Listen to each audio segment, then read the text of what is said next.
Most of us go through life like that. Most of us go through life pretending that we're satisfied where we are, pretending that everything is okay, pretending that we don't have any special goals or ambitions or desires, when really deep down inside we do really want more. But if you look at our behavior, if you judge based upon what we do, that really will tell you some true stories about people, because you have to judge a tree by the fruit it bears, not the fruit that it talks about. See, a lot of people pretend that they want more out of life, but all you have to do is watch their actions. People tell you, oh yeah, one day I want to have a restaurant. See, they're pretending they want to go into business for themselves. They're not serious. How can you tell, Les? Watch their actions. Watch what they're doing. The proof is in the pudding. So if you want to do something, if you thought about something you want to do, take it head on. Decide that you're going to start looking at it, start doing research on it, start tackling it, start becoming involved in whatever and wherever it might lead you, to begin to explore the possibilities in that particular thing that you're seeking, so that you can begin to learn all you can about it. Decide that you're going to face it, that whatever shortcomings you have, that you're going to strengthen yourself there. Whatever training that's required, that you're going to go get that training, that you're going to get started right now.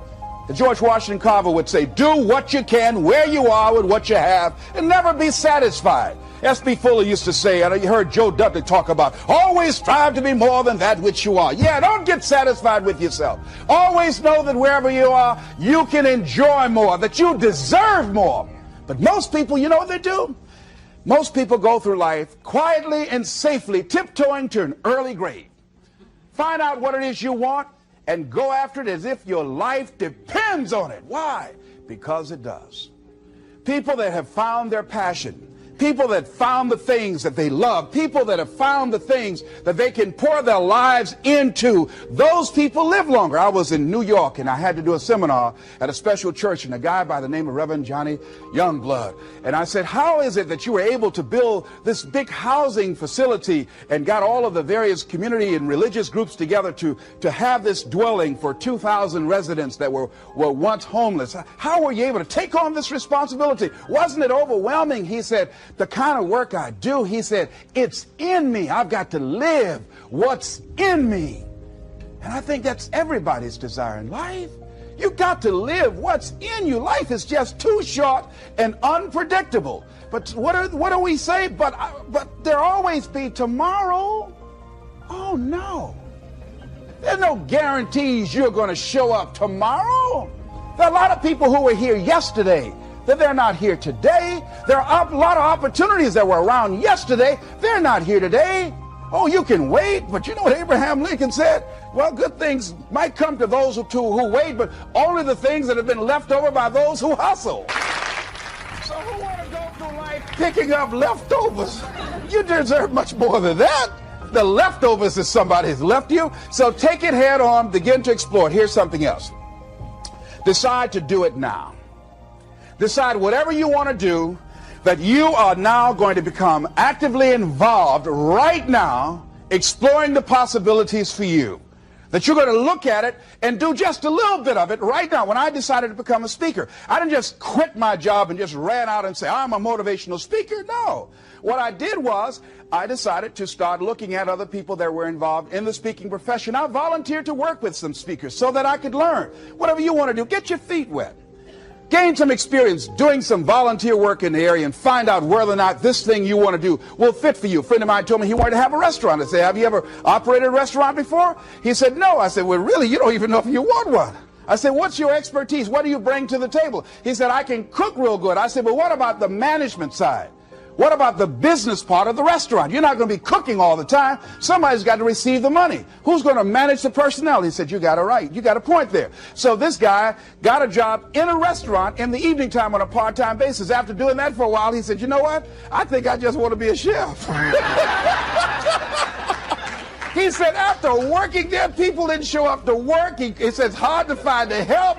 People weren't responsible. The headaches, the guests were just giving him problems day in and day out. They weren't ever satisfied. He said, no, I just think I'll stick to cooking. See, you got to find out what fits for you. Because you might decide that after you go up in there and examine it and experience it and get some experience under your belt on it, well, you say, this is really not what I want. This does not fit for me. So decide that you're going to do that. Now, John H. Johnson said something that's very important. He said, there's no defense against an excellence that meets a pressing public need. See, whatever you decide to do, look at it and find out, what is it that I have that I could bring to the table that can begin to enable me to ensure that I could be successful in this? Where is the opening for you? There's room for you out here in the arena called life. There's room for you to come out and live your dream. Don't allow but to keep you in the corner or keep you up in the bleachers looking at life, being a spectator, not being a participant, making a difference in life. I believe that all of us came here with something. All of us showed up to give something, and that nobody's going to give that service that you have to give. No one's going to produce your product. No one's going to write your book. No one's going to open your academy. No one's going to begin to create your daycare with a special curriculum to help to cultivate the high self-esteem in our children. That's your idea. And if you don't bring your idea out here, when you die, all of us will suffer because we've been deprived of your genius because you allowed but to keep you in the bleachers and not pursuing your greatness. You take it to your grave with you. And that's what most people do. I think that's why the guy said that many people die at age 21 and don't get buried until they're 65. You got to have energy, ladies and gentlemen. You got to have...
If you're excited about what you're doing, even in the area of selling, you know people don't buy because of logical reasoning. People buy because of your way of feeling. People don't like to be around dead people. No, let the dead bury the dead. No, keep them away from you before they grab you and want to hold on to you or something. So the fact that whatever you do, you want to be excited about it. You want to have the kind of excitement that is so contagious that people want to be around you. Because whatever you're doing, whatever you talk to people about, this particular idea that you have, they're looking at you and they want to know, do you believe it? And are you the kind of person they want to be in business with? And if you're not positive, if you're not energetic, if you're not fired up about it, how can you expect anybody else to be fired up about your idea? Am I right? All right, repeat out to me, please. I'm going to be fired up about my dream. I'm going to go at it with everything I got. Shake somebody's hand on your right and left and say, you got what it takes. There are a lot of people who say, but I tried once or twice and it didn't work out. And so they use that as an excuse not to ever come out again. Guy said, if at first you don't succeed, you're running about average. So if you have come out here with an idea and it didn't work out 2 or 3 times, well, that's all right. You're running about average. You know, I heard something, a jarring question. It says, why is it that people prefer known hells to unknown heavens? You know why? Because it's comfortable, ladies and gentlemen. I remember I was in a service once, and I heard Dr. Johnny Coleman give this example. She talked about a man who had been captured behind the enemy lines in a war and was sentenced to be killed or another option. The captain said to the guy, listen, he said,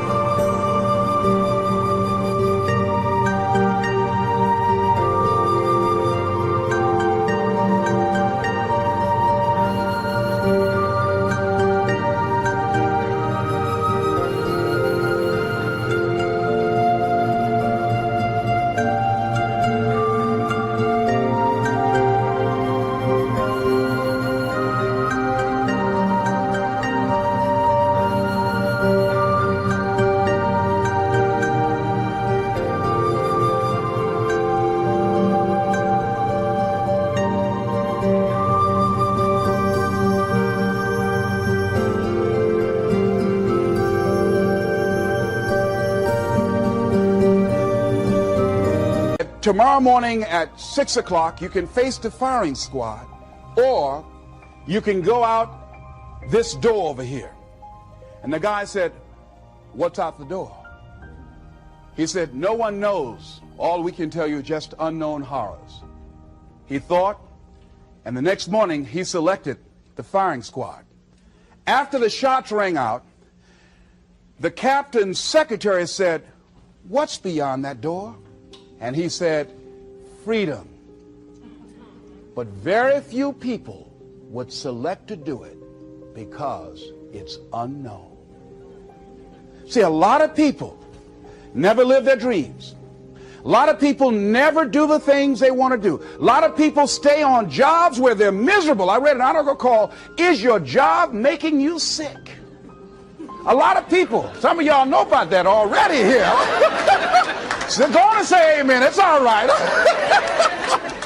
That one lady told me, she said, Les, when I used to go...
Work, she said, when I stepped in the door, it felt like a refrigerator dropped on my shoulders.